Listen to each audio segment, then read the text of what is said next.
గతకాలమంతా దాచావు నన్ను, కృపగల నీ రెక్కల నీడలో అడుగడుగునా నీ కృప చూపి నన్ను స్థిరపరచినావు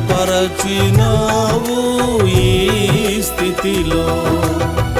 మరువగా నీ వాగ్దానము నెరవేర్చినావు నా బ్రతుకులో.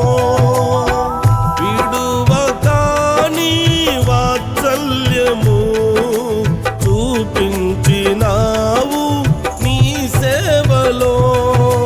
కడవరకు నీ సాక్షిగా నిలిచేదా.